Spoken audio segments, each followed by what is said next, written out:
তো হ্যালো বন্ধুরা, আজকে সানডের দিনে আজকে আমরা যাচ্ছি অসাধারণ একটা ভিউ পয়েন্টের জায়গায়। হ্যাঁ বন্ধুরা, আমাদের শিলিগুড়ির বুকে এই ভিউ পয়েন্টে রয়েছে।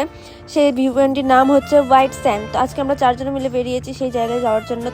আমরা প্রায় সেবকে চলেই এসেছি। তো একটা দোকানে এসে ভাবলাম কিছু খাওয়া দাওয়া করিনি, তো এই দোকানটায় এসে আমরা একটু কিছু খাওয়া দাওয়া করবো। তো ফাইনালি আমরা ম্যাগি ডিম টোস্ট নিয়েছি এখানটায়।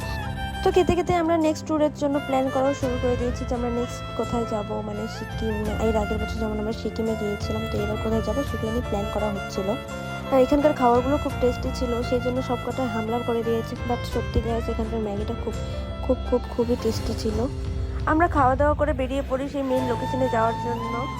আমরা ফাইনালি সেই মেন লোকেশনে চলে আসি। তো এখানে এসে আবার শুনতে পারি একটা ব্যাড নিউজ শুনি যে এখানে নাকি আমাদেরকে এন্ট্রি করতে দিবেন না, কেননা এর আগে নাকি কোনো এক ছেলে মারা গিয়েছে সেই জন্য।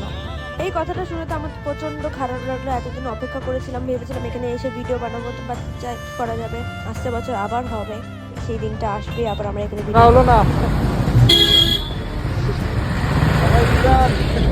সব রিটার্ন ঘোরা হবে না। যাই হোক, আমরা কোনো জায়গায় ঘোরার জায়গা আমরা পেলাম না। তো আমরা চলে আসলাম শিলিগুড়ির বুকে আর একটা রেস্টুরেন্টে ঘুরতে চলে আসছি। ঘোরার জায়গা পাইনি তো কি হয়েছে, খাওয়া দাওয়া তো আমাদের চলতে থাকবে, বলো। খাওয়া ইসলাম। এই যে এনার মন খারাপ, ওনার ওই হোয়াইট স্ট্যান্ডে যেতে পারেনি জন্য পুরো মন খারাপ বেচারা। তখন আমরা খাবার দেখছি, মেনুতে কি কি আছে না আছে। চলো খাবার দাবার অর্ডার দিয়ে তোমার সাথে দেখা হচ্ছে। তো আমাদের কফি চলে এসেছে, তো আমরা এখন কফি খাই। তোমাদের ভিডিওটি কেমন লাগলো অবশ্যই লাইক শেয়ার সাবস্ক্রাইব করে দিও। আর তোমাদের কাছে যদি নতুন কোনো লোকেশন থাকে তো অবশ্যই আমাদের কমেন্ট বক্সে জানিও, আমরা সেখানে যাওয়ার চেষ্টা করবো। Tata, bye bye.